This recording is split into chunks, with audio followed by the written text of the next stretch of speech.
The timeless teachings of Hermeticism find inspiration in the legendary figure of Hermes Trismegistus, also known as Hermes the Thrice Great. This revered character is a fusion of the Greek deity Hermes, the swift messenger of the gods, and the Egyptian god Thoth, often depicted with the head of an ibis. In ancient belief, Hermes and Thoth were seen as one and the same, symbolizing the perfect integration of Greek and Egyptian mythologies in the realm of Hermetic philosophy. Both were psychopomps, guides in the land of the dead. Thoth is also the god who presides over speech and interpretation. He is the inventor of the alphabet and the art of writing. Since then, humans have used writing to preserve the vast body of knowledge. Thoth is called the heart of Ra, the tongue of Adam, the throat of the god whose name is hidden, as personified divine speech. He is the creator of all branches of human and divine knowledge. When Hermes met Thoth in Greco-Egyptian Alexandria, Hermes Trismegistus was born. Not long after, the followers of the Thrice Great gathered and dedicated themselves to understanding his wisdom and achieving the same cosmic enlightenment that Hermes himself had experienced. Hermes Trismegistus is the author of the famous Emerald Tablet, which is the source of the most well-known Hermetic dictum, as above, so below, a key to astrology, alchemy, and other occult sciences. The Emerald Tablet has a history as mysterious as its authors. If we call Hermes a myth, we recognize that he is greater and more significant than any historical figure. He represents a perennial pattern of the human condition. Hermes is a person without a crystallized personality, an archetype that perhaps represents all seekers of truth or the seeker of truth itself. Certainly, he experiences what all who seek truth hope to experience. The Neoplatonic sage Iamblichus writes, Hermes, the deity who presides over rational discourse, has long and rightly been considered common to all who practice the sacred arts. He who presides over the true science relative to the gods is the same in the entire universe. It was to him that our ancestors dedicated the discoveries of their wisdom, attributing all their writings to Hermes. Many authors wrote under the name of Hermes, as it was logical for the devotees of Hermes. True wisdom and learning deserve to be attributed to the Lord of all learning. According to the Egyptian priest and historian Manetho, there were over 36,000 books written under the pseudonym of Hermes Trismegistus, which would easily fill the shelves of a great temple library. There are treatises on the origin and nature of the soul, the principles of creation, astrology, medicine, alchemy, magic, healing, and much more. However, most of them are lost. But from scattered references, we can assume that there were many more thematic works than those we have today. It is believed that the origin of the epithet, thrice great, came from the Ibis sanctuary in Saqqara, Egypt. Records of a meeting of the Ibis convened in 172 BC mention the name, Myst T Mir Tu Megalu Umu, the greatest and greatest god, great Hermes. The epithet, thrice great, reflects the intensified repetition of the Egyptian adjective. He is also known as thrice greatest for being the greatest priest, philosopher, and king. Another explanation for the epithet was due to his praise of the Trinity, saying that there is only one divine nature in the Trinity. In the 15th century, the Italian humanist scholars Marsilio Ficino and Ludovico Lazzari played a key role in translating the Corpus Hermeticum. Ficino, who had been working on translating the complete works of the divine Plato for his patron Cosimo de' Medici, immediately interrupted his work when a manuscript of the Corpus Hermeticum became available. These had already been compiled by the 10th century Byzantine scholar Michael Psellus, who had no interest in pagan practices. The only reason he would have copied the texts would be to improve them, making them more compatible with Christian beliefs, expurgating the pamphlets of suspicious occult elements. Thus, the writings that reached Marsilio were most likely not originally collected in the form he received them. It was believed that the corpus had been lost to the West since the end of antiquity, at the beginning of the Dark Ages. However, while cities fell and empires crumbled, the fragile pages of the Corpus Hermeticum miraculously survived, a testament to how the mind, this insubstantial mystery, can withstand the hardest blows of the material world. The Hermetic quest occurred within, in the inner world. This was true, but it also traveled roads in the outer world. The idea of a divine wisdom revealed only to the most ancient was developed in the Renaissance in the notion of prisca theologia, or ancient theology, the perennial notion that affirmed that a single, true theology exists in all religions and that it was given by God to man in antiquity. Many thinkers of the traditionalist or perennialist school of the 20th and 21st centuries followed this idea and spoke of a perennial wisdom based on the belief that long ago, humanity received an original and once-and-for-all divine revelation. This was subsequently lost, although traces of it, they believe, can be found in the world's greatest religions. And until it is recovered, modern civilization will remain mired in materialism and decay. During the Renaissance, it was accepted that Hermes Trismegistus was a contemporary of Moses, and it was believed that all texts attributed to him were of ancient Egyptian origin and therefore more reliable than Plato and the Bible. The pavement of 1481 in Siena Cathedral depicts a large image of Hermes apparently instructing men from the East and the West. Below Hermes are inscribed in Latin the words, Hermes Trismegistus, contemporary of Moses. It was generally considered that Hermes had instructed Moses or been instructed by him, or both. Thus, in the Renaissance, Hermes was a kind of founding father of the Judeo-Christian tradition. He was a central figure in the vision of a perennial philosophy uniting reason and faith. In the 17th century, however, the classical scholar Isaac Casaubon questioned the notion that pagan seers had foreseen the coming of Christ. One of his targets was Hermes, in whose alleged writings he saw unequivocal linguistic evidence of a much later date than the common accounts of Egyptian origin could sustain. Casaubon detected Platonic, Jewish, and Christian languages and ideas and concluded that the Hermetic teachings date from the early Christian period, between the 1st and 3rd centuries AD, in Alexandria, a city then ruled by Rome but culturally a cosmopolitan mix of Greek, Egyptian, Jewish, and other traditions. This discovery, combined with a strong anti-occult movement within the Church, led to the rise of modern science, evidence of a profound shift in Western consciousness. It meant the fall of the one who was thrice great. Hermeticism had lost its general fascination and was driven underground. Various Hermetic societies were formed, such as the Rosicrucians, the Freemasons, and the Hermetic Order of the Golden Dawn.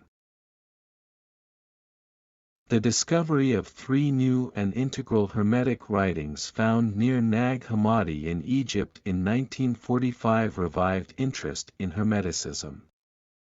One of them, called The Discourse on the 8th and 9th, shows without doubt that the Hermetic believer was initiated into several degrees before transcending the sphere of the 7 planets and the heaven of the fixed stars. Then he would contemplate God and unite with him.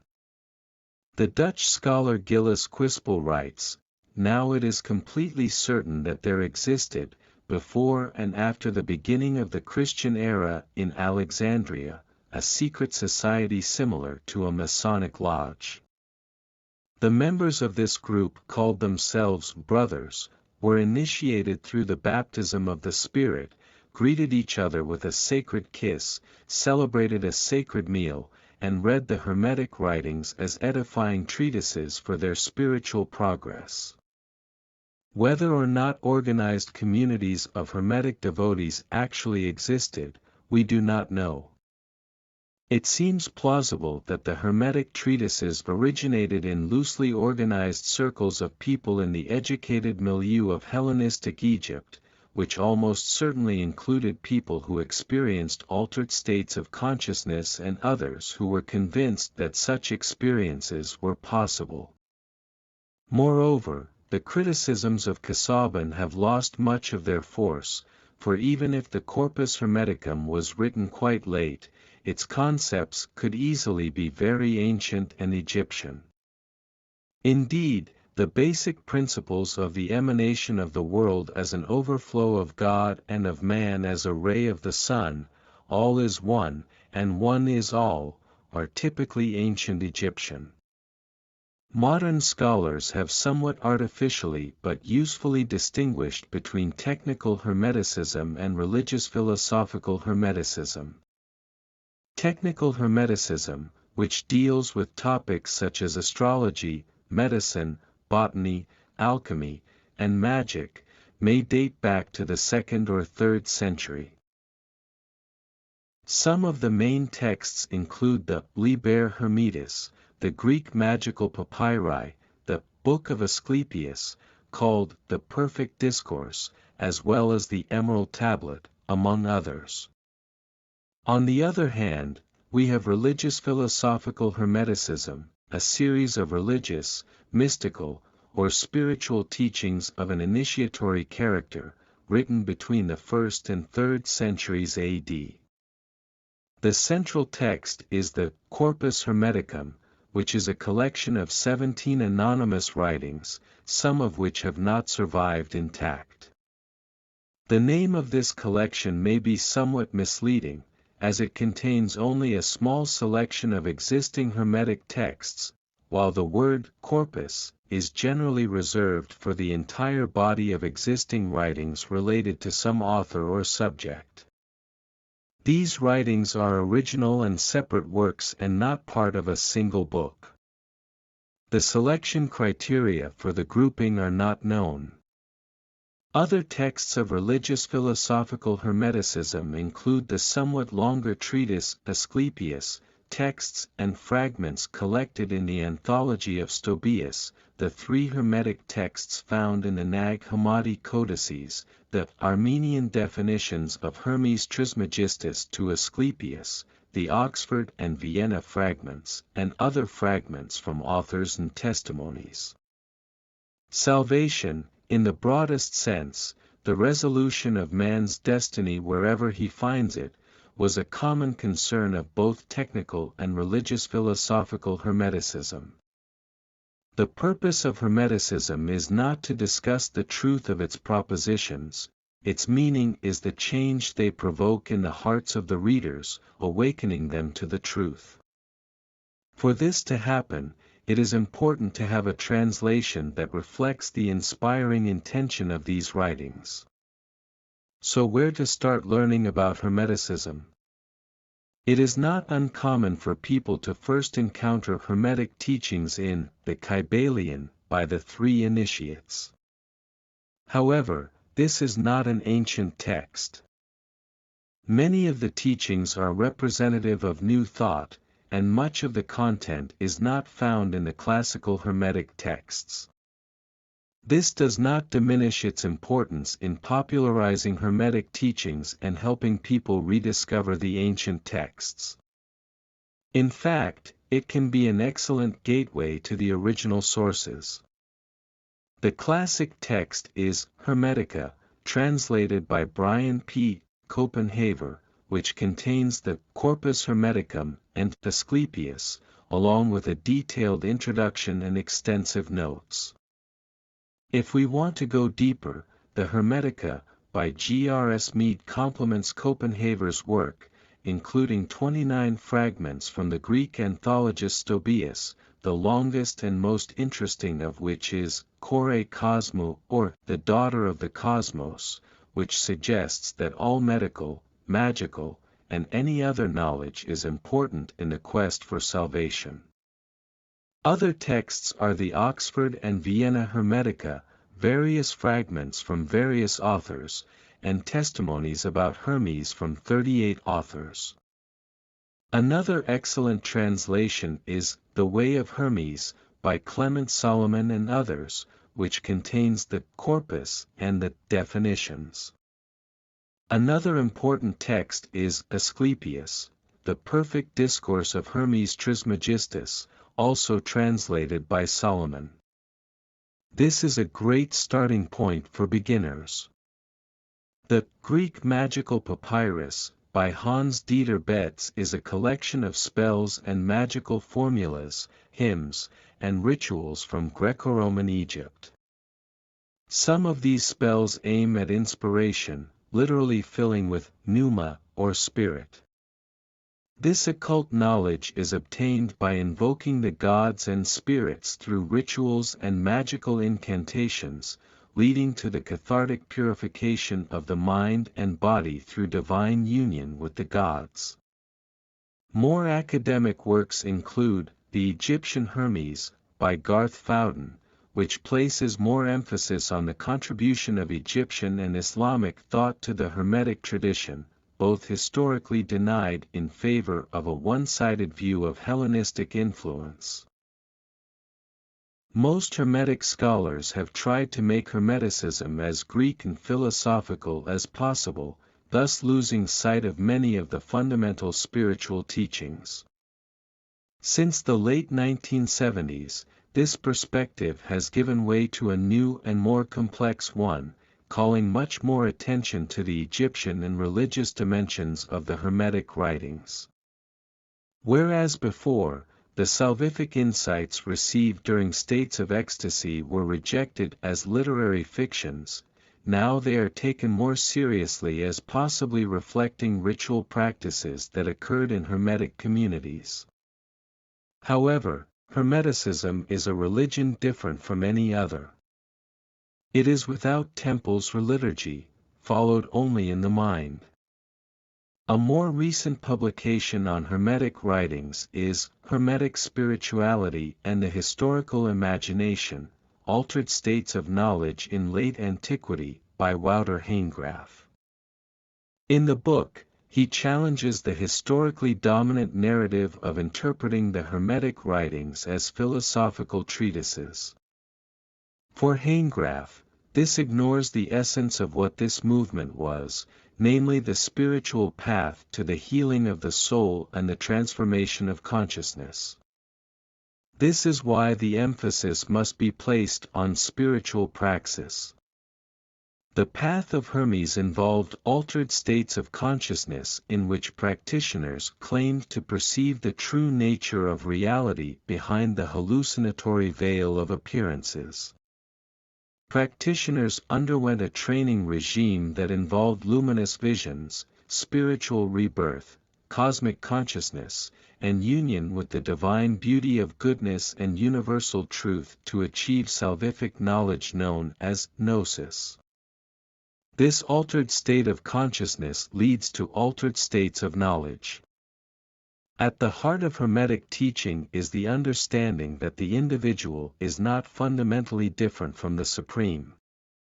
This realization is gnosis, a unique and immediate event characterized as a second birth.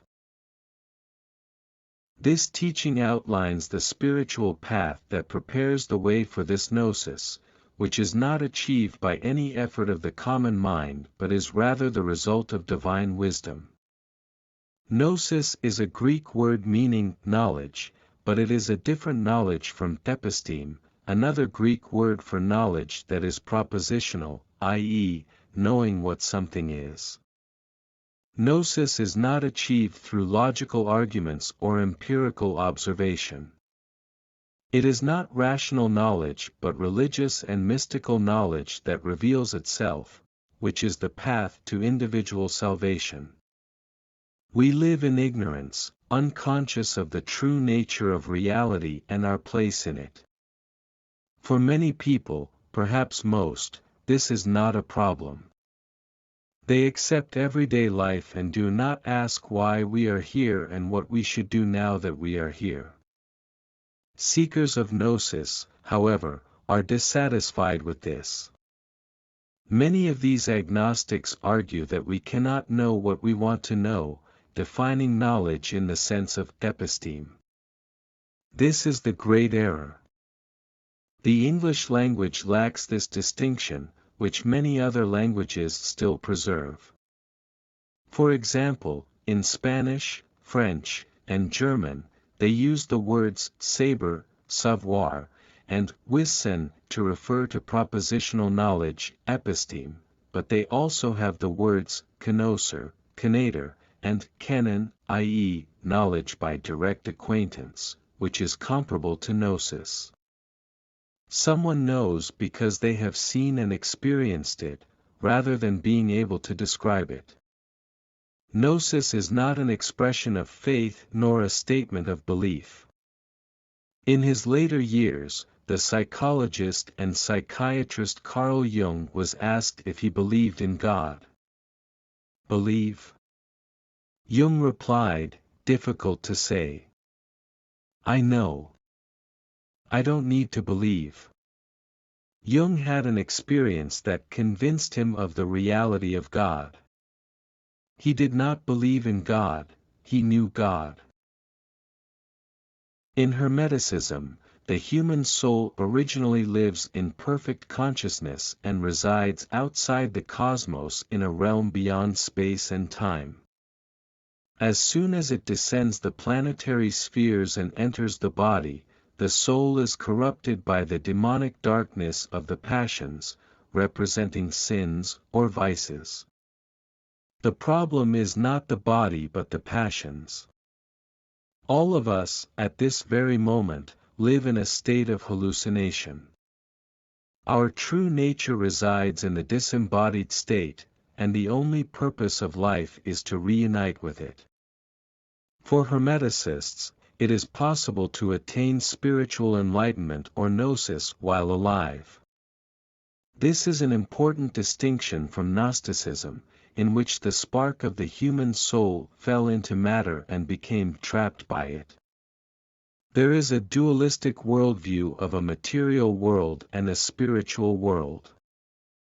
The goal of Gnosis is to escape the prison of the world and ascend to the spiritual world, which is only possible after death when one is freed from the prison of the body created by the malevolent demiurge as an obstacle to salvation.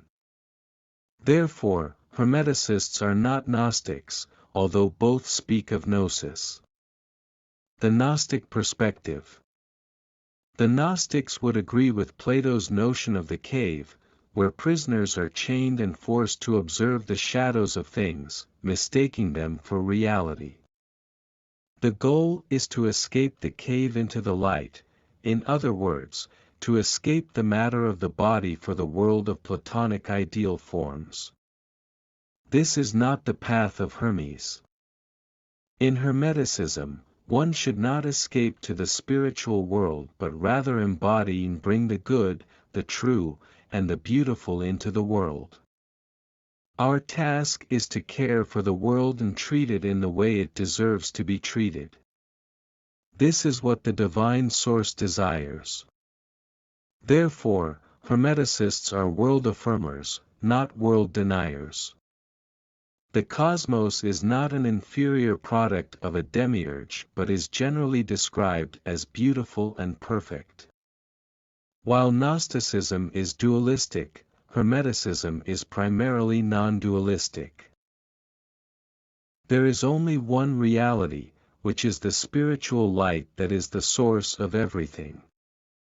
When reading the Corpus, one can find seemingly large divergences, monistic or dualistic, optimistic or pessimistic. However, such variations are sequential and not contradictory. They are successive levels of understanding, part of the spiritual journey initiated by an anagogic ascent toward gnosis, similar to climbing Jacob's ladder to heaven. Through theurgy, the work of the gods, we can ask for the help of the gods by organizing rituals and ceremonies in such a way as to create the right conditions for the appearance of the gods, using the right words and the right offerings. Instead of trying to reach the gods, it is they who descend to heal our souls. The goal of Hermeticists is to get out of the webs of ignorance by cultivating what the ancient Greeks called eusebia, the cultivation of reverence and sacred fear for the gods. The fear of the Lord is the beginning of wisdom. Piety is one of the most important aspects of Hermeticism, the admiration of the gods and the creations of God, the true, the good, and the beautiful. Only this can lead to salvation, whether or not the person has attained gnosis. The gods can forgive everything except irreverence, i.e., responding to this enormous gift of life with neglect and disrespect. Hermeticism belongs to the history of piety, not philosophy, and the greatest evil is impiety. In his work, The Idea of the Holy, the German theologian Rudolf Otto studied the concept of the numinous, which can be understood as the experience of the mysterium tremendum et fascinans, the terrifying and fascinating mystery in the presence of that which is wholly other and therefore incapable of being directly expressed through human language. The Hermetic universe begins with a classical geocentric model. The cosmos is depicted as planets circling around the Earth. These are the Moon, Mercury, Venus, the Sun, Mars, Jupiter, and Saturn. Beyond them, we have the sphere of the fixed stars. However, this is only the realm of space and time. Beyond that, we have three additional spheres, the Ogdoad, the Ennead, and the One or the Source. We tend to think of them hierarchically, but this is a mistake, as they exist in a realm beyond space. The Ogdoad, or eighth sphere, is where souls reside before descending into the realm of space and time to the body. Each soul born into a body is immediately corrupted by both pain and pleasure. Those who have lived a life of reverence will return to the realm of souls. The ultimate essence of the soul is the divine light, which is the Ennead or ninth sphere. This is the home of the nous, which is often translated as intellect or mind. However, this does not capture its true meaning in Hermetic teachings. Therefore, it is better not to translate nous. It is nothing like a faculty of abstract reasoning. It is very similar to intuition, imagination, or divine revelation. It amounts to vision in that it encompasses everything at once, even the infinite essence of God. It is at the same time spiritual light and enlightenment and can be realized through mystical initiation. The nous is the vehicle that allows us to have gnosis, our spiritual capacity to access or directly experience the universal light. The light of the nous is identical to our inner light, but we can be blinded by its presence. The Hermeticist seeks to become aware that his inner light is identical to the universal light of the nous to ignite the 10th and final sphere, which is called the One or the Good, the source of everything. This is God, who created the universe by imagining it. We all exist in the imagination of God. All is one, and one is all. The physical world is in the mental, and the mental is in the physical. Everything that has been made is visible, but God Himself is invisible. The Hermetic God is unbegotten, transcendent, androgynous, and the source of everything. He contains everything within Himself. The cosmos emanates from Him and becomes alive through Him. The Hermeticist can thus know God by acquiring knowledge of the cosmos. The second God, the cosmos, is the image of the first God, the Father. The Father is eternal because of Himself, but the cosmos is eternal and immortal because it was generated by the Father. Man was generated in the image of the cosmos, but as the Father wished, not living like other earthly creatures. Man not only has an affinity with the second God but also a conception of the first. He perceives the second God as a body, the first, he conceives as bodiless and as nous, i.e., as the summum bonum or supreme good, the highest reality of the cosmos. The true identity of each person and of everything in the world is creation. The cosmos is not good insofar as it can be moved, but it is not corrupt because it is immortal. While man is corrupt because he can be moved and is mortal. Only that which remains unmoved and does not move is incorruptible. Thus, there are three: first, God the Father and the Supreme Good; second, the cosmos; and third, man. God contains the cosmos, and the cosmos contains man. The cosmos is the Son of God, man is the son of the cosmos and, so to speak, the grandson of God. Man has a relationship with the cosmos and with God, although he is not perfect. He can become so through his spiritual powers. His spirit, therefore, is his true being, which, unlike the body, is immortal and inclined to the good. God, the cosmos, and man are hierarchically and inextricably linked. They are in contact with each other and form a unity. Therefore, the stars and planets influence earthly existence. Man is represented in the hierarchy as the image of God, while everything that exists is represented as imbued with pneuma, divine breath, or life force. The correspondence of the three worlds provides the basis for mental contemplation. The Hermeticist focuses on the first image, the material world, which is permeated by the divine presence. Eventually, he moves on to the second image, man, with the help of the nous. Man gains the privilege of raising his eyes to heaven and overcoming his mortal condition. He is the only creature that knows the supreme God and therefore can even in this life become a god. The Hermeticist aims to assist the initiate in his spiritual growth, containing stages of initiation into the Hermetic mysteries to unite with God. This can be achieved through the development of three faculties: logos, nous, and gnosis. The student develops logos, or reasonable discourse, by listening attentively to the Master and his divine wisdom and dialoguing with him.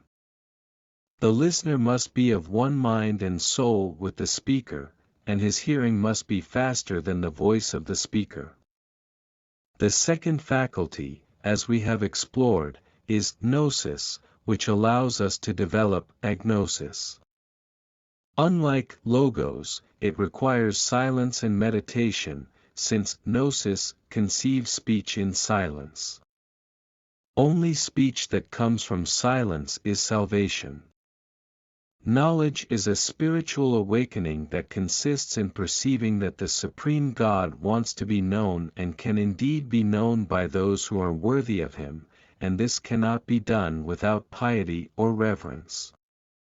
Hermetic teachings generally take the form of dialogues between teacher and disciple. It is believed that these writings originated largely in loose collections of sayings or phrases learned by heart, used as spiritual exercises aimed at developing the mental faculties of the subject. These gradually acquired a structured commentary. Hermetic phrases become mysteriously engraved in one's memory.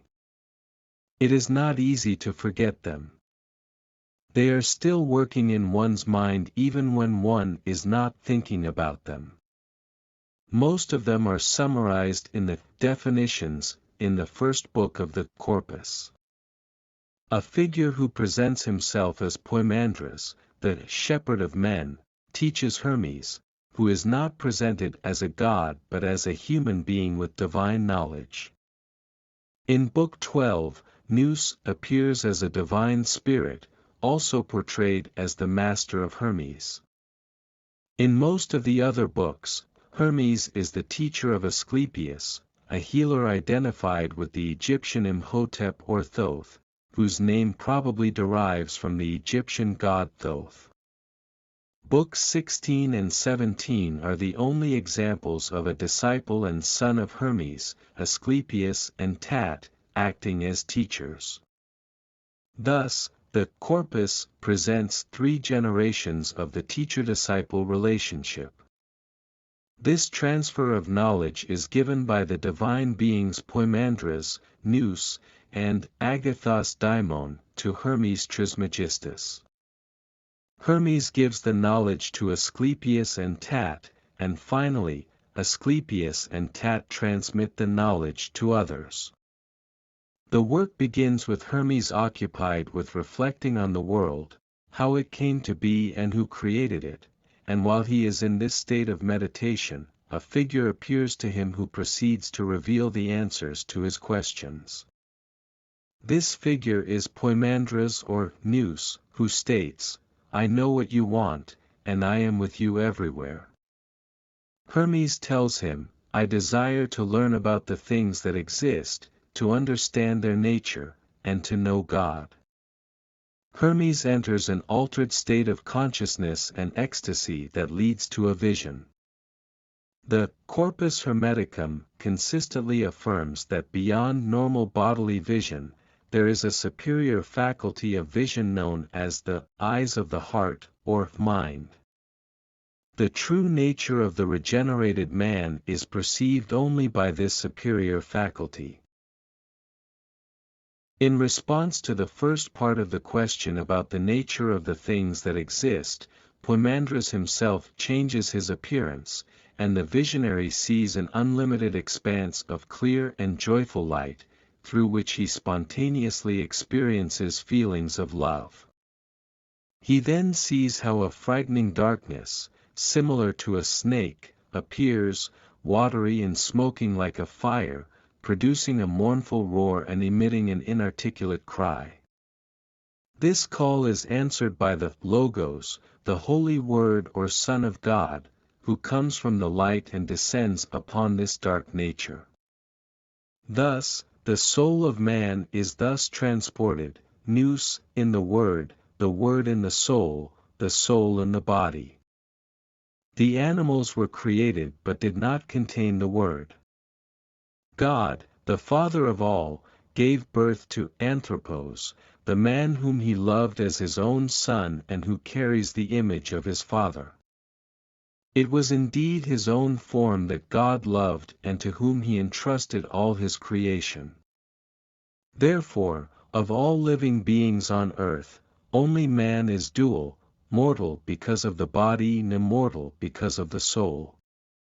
The fact that we are both material and spiritual beings means that we have the unique ability to bring spiritual reality into the body. This brief explanation leads to his second visionary episode or vision within the vision. While in the first vision, Hermes was a passive spectator of how the world came to be, in the second vision, which answers the question of how to know God, Hermes must now fix his gaze on the light and know it.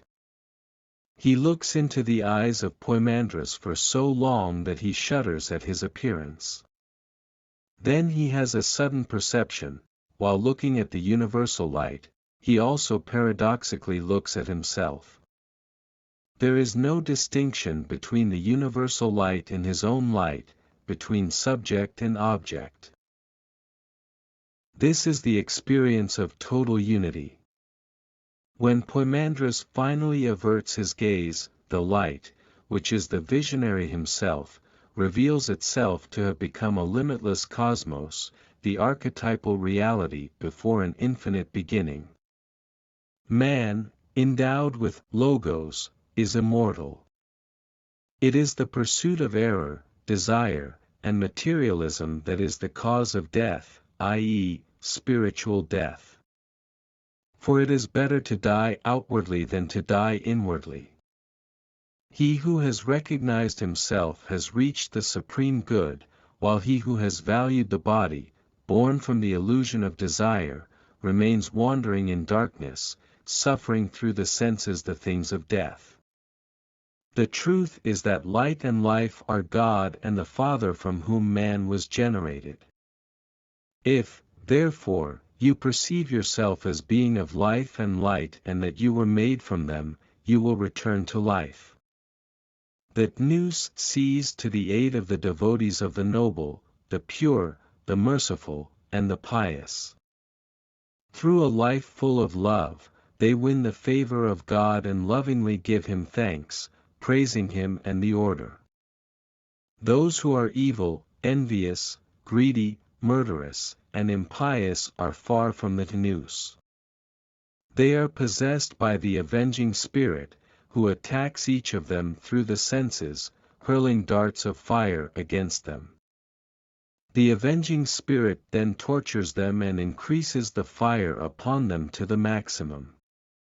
We all have these dark tormentors within us. Poimandres describes how the soul must travel through all 7 planetary spheres to purify itself from them. After this catharsis, the soul finally leaves the cosmos and joins the 8th sphere beyond space and time. The souls there rejoice together in his presence and become like his companions.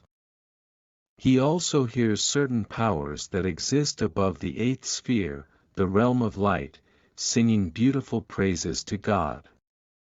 The souls ascend to the Father and surrender themselves to the powers, entering into God. This is the end, the supreme good for those who have had the superior knowledge, to become God.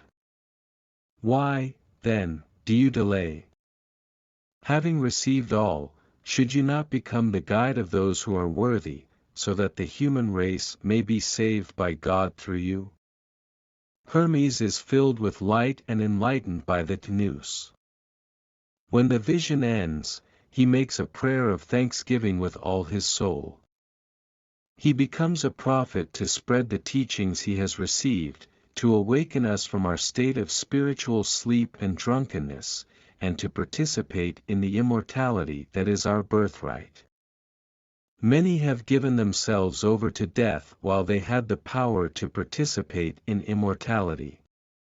Some mocked it and ignored its teachings, others threw themselves at its feet, for they wanted to be saved. The great disease of the soul is the denial of God. Next comes the belief in appearances, and accompanying this are all evils and nothing good. But then the Nous, acting in opposition to the disease, secures the good for the soul, just as the physician secures health for the body. The ultimate truth cannot be found through philosophical reasoning but through divine revelation. This is why the Corpus begins with a vision. The rest of the books of the Corpus consist mainly of Hermes conversing with Tat and Asclepius. In Book 13, perhaps the most important part of the corpus, Tat engages in a tense dialogue with Hermes, for he desires to know the secret of spiritual rebirth. Hermes, however, speaks in riddles. This knowledge cannot be taught. The awakening must come from within. Gnosis can only be known through direct experience. In Zen, this is known as the Great Doubt, the spiritual and psychological pressure that accompanies the struggle of life leads to awakening. At the bottom of the Great Doubt is the Great Awakening. Until this happens to oneself, one will not understand what it is about. Although the master can point in a direction, it is the student who must meditate alone and work on his own soul. And Hermes tells his son, "This ignorance, O son, is the first of these tormentors. The second is sorrow, the third, intemperance, the fourth, lust, the fifth, injustice, the sixth, greed, the seventh, deceit, the eighth, envy, the ninth, treachery, the 10th, anger, the 11th, rashness, the 12th, malice." They are 12 in number, but beyond these there are many others, my son. They compel the inner man who lives in the prison of his body to suffer through his senses. These tormentors depart one by one from the man who receives the mercy of God. This constitutes the manner and the teaching of the rebirth. The 12 powers of darkness correspond to the 12 signs of the zodiac. The combination of emotions that belong to us depends on the location of the constellations at the specific moment of birth. This can be described with great precision by observing where the stars and celestial bodies are at that moment, which functions as a cosmic clock. When the time comes and the stars are aligned, the soul descends into the body. At this exact moment, our body and soul are invaded and possessed by these dark entities, and for most of us, they remain with us for the rest of our lives. They constitute our passions, the destructive emotions that dominate us in every way, constituting the entire constellation of our personality. We suffer not because of our body but because of the passions of our body. To attain gnosis, the powers of darkness must be expelled. There is a constant battle between light and darkness within us. Hermes invokes 10 powers of light into Tat's body, which expel or exorcise the 12 powers of darkness from his body.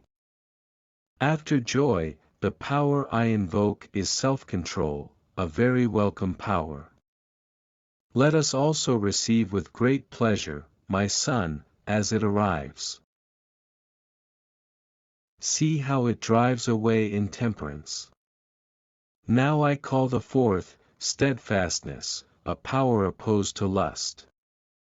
This next step, O son, is the seed of justice.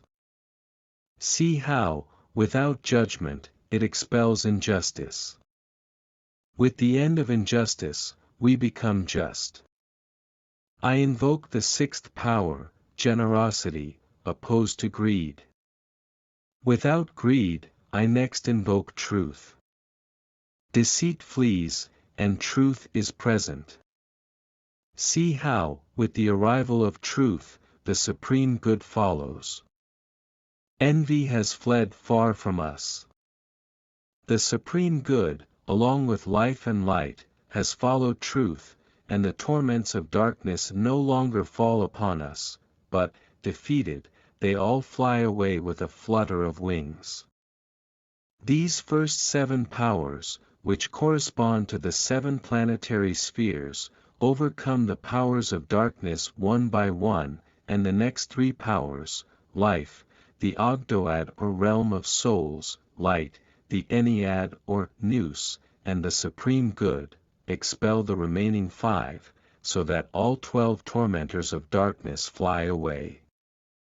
After some time, Tat experiences an altered state of consciousness, a state of mania, or divine madness, which corresponds to a superior state of knowledge. O Father, I have been firmly established through God. Now I do not see with the eyes but through the operation of spiritual energy and the powers. I am in heaven, on earth, in water, in the air. I am in living creatures and in plants. I am in the womb before the womb, after the womb. I am present everywhere. Ah, Father, I see all this, and I see myself in the nous. Tat is no longer troubled by these dark forces but is blessed by the noetic powers of light. Our task is to master the dark entities with light so that they fly away with a flutter of wings of their own accord. We see that Tat has experienced a spiritual rebirth, gaining cosmic consciousness. He conceives himself as being everywhere at once, on earth, in the sea, in the sky, before birth, within the womb, young, old, dead, beyond death. By conceiving all things at once, times, places, actions, qualities, and quantities, one can comprehend God. This method is called becoming the All. It was the Stoics who developed the concept of sympathy with all things, which denoted the living and indivisible coherence of the cosmos.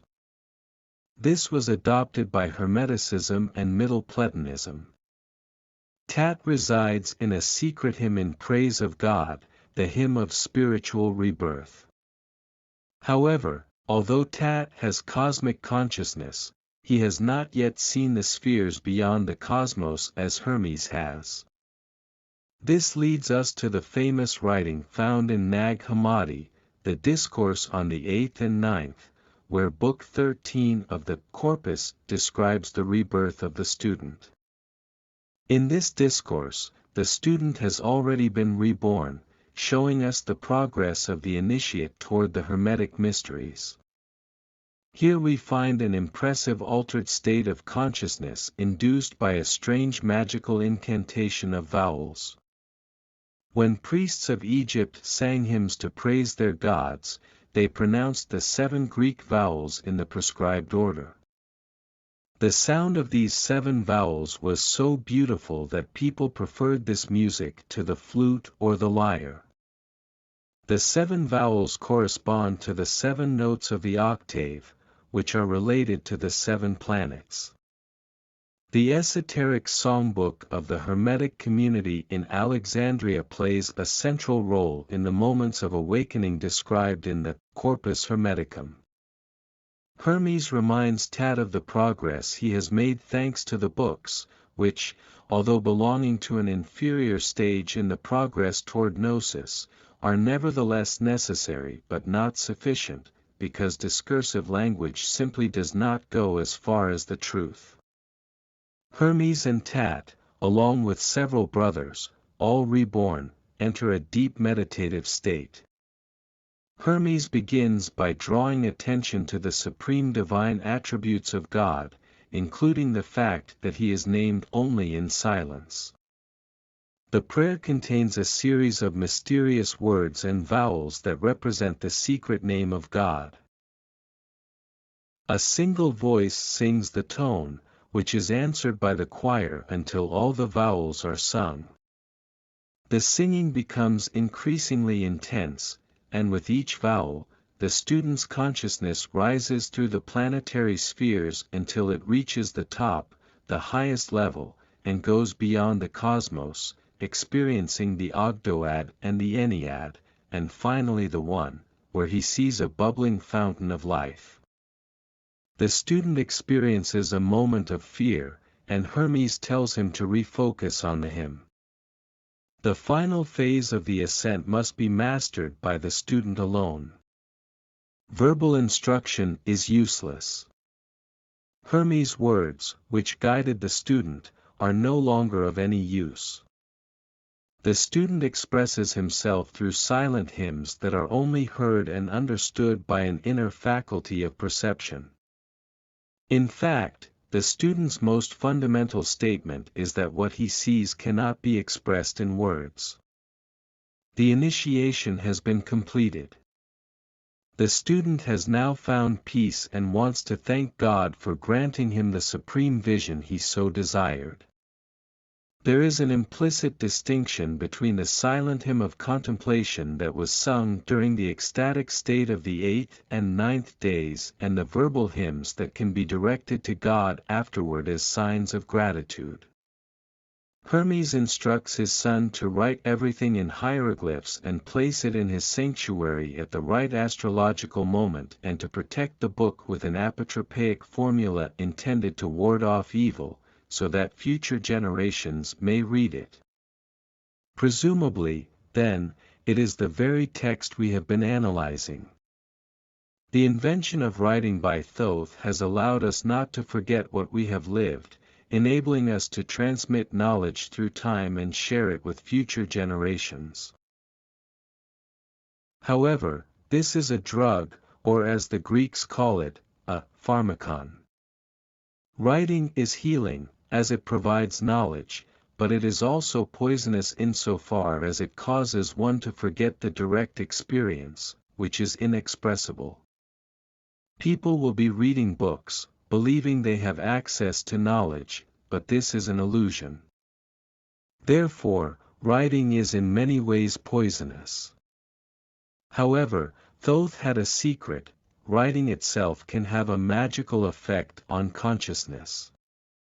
Even though language cannot express the ineffable, it can resonate and have an effect on the human mind, helping people find their own path toward gnosis. Indeed, in Book 16 of the Corpus, Asclepius speaks to King Ammon about the dangers of language obscuring the true intention of these writings, which are spiritual, not philosophical. Hermes said that they would become even more obscure later when the Greeks decided to translate our language into theirs, which would lead to even greater distortion and obscurity. When expressed in its original language, the text preserves the pure spirit of the words, for the very quality of the sound and pronunciation of the Egyptian language carries within it the force of what is being spoken. The Greeks, O king, use empty words that produce mere displays. That is the philosophy of the Greeks, a noise of words. We do not use this language, but it seems full of power. God has endowed man, beyond all mortal creatures, with these two gifts, nous and speech, both as valued as immortality. If he uses these gifts correctly, he will be no different from the immortals, and upon leaving the body, he will be guided by both to the realm of the gods and the blessed. In the Corpus, we find that the idea of death does not exist, it is an illusion. In reality, there is only creation and transformation. Nothing perishes. Just as energy cannot be created or destroyed but only transformed from one form to another, man is a microcosm that reflects the macrocosm, as above, so below. When the body is dissolved, it is absorbed back into nature, and the soul is absorbed into the cosmos, returning to the unmanifest so that new creatures may arise. The cosmos is never destroyed. The cycles are a continuous rotation, and the mystery is renewal. The true nature of reality is not mortality but immortality. Hermes tells his son, "Have you not heard in the general teaching that all souls that wander throughout the cosmos as if they were separate belong to one soul, the soul of all? Indeed, there are many transformations of these souls, some more fortunate, others less so. Those who are reptiles are transformed into aquatic creatures into those of the earth into birds of the air, those carried by the air into man. Human souls that gain immortality are transformed into spirits and thence into the choirs of the gods. When someone dies with an affliction of the soul, he cannot partake of the supreme good. This is the only real death, a spiritual death of cyclical rebirth. The soul returns in its journey to the reptiles, and that is the condemnation of the evil soul. Reptiles are considered inferior creatures, and in the Bible, the serpent is condemned by God for deceiving Adam and Eve into eating the forbidden fruit from the tree of knowledge, and it must crawl on its belly and eat dust all the days of its life. We think we are alive, the reality is that we are dead. And when we die, we gain life, that is, if we unite with God by leading a life of reverence. For the Hermeticist, man is a divine being and should not be counted among the other creatures, nor even among those in heaven called gods, for man exists simultaneously on earth, in the sea, and in the sky. In fact, if we are to speak the truth boldly, the true man is above the gods or at least fully equal to them in power. None of the celestial gods will leave the limits of heaven and descend to earth, but man ascends to heaven and measures it, and he distinguishes the high from the low and understands exactly all the other things there, and even more astonishingly, he kindles without leaving the earth, so great is his reach. Thus, it can be said that man on earth is a mortal god, and that the celestial God is an immortal man. Therefore, everything is controlled by these two, man and the cosmos. But everything comes from one. The evil soul, then, is the ignorance of God, for the soul, knowing nothing of the supreme good, is blind and trembles with bodily pains, tormented by darkness. If we do not become like God, we cannot comprehend him. Like is understood by like. Allow yourself to grow ever greater until you are equal to him who is immeasurable. Surpass everything that is corporeal, transcend all time, and become the all. Then you will comprehend God. God does not ignore man, he knows him fully, just as God desires to be known. This is the only salvation for man, the knowledge of God. This is the ascent to the highest abode of the gods. We can choose between mortality or immortality. It is the inferior choice that destroys man. Those who have a mixture of anger and lust do not value the things worthy of their attention but turn to the pleasures and appetites of the body, believing that man was born for this or confusing these greater evils with the greatest goods. There are two kinds of beings, the embodied and the disembodied, in which there is the mortal spirit and the divine spirit. The transcribed man can choose one or the other if he so desires, for one cannot choose both at the same time. When one is diminished, it reveals the power of the other. Well, that's all for today. We have reached the end of this video, and I sincerely hope that these tips will be of great use to you. If you enjoyed this content, leave a like and comment with your opinion. For more content, you can follow me. Remember that every small step counts in your journey of personal development. Keep moving forward toward victory. Thank you for your attention.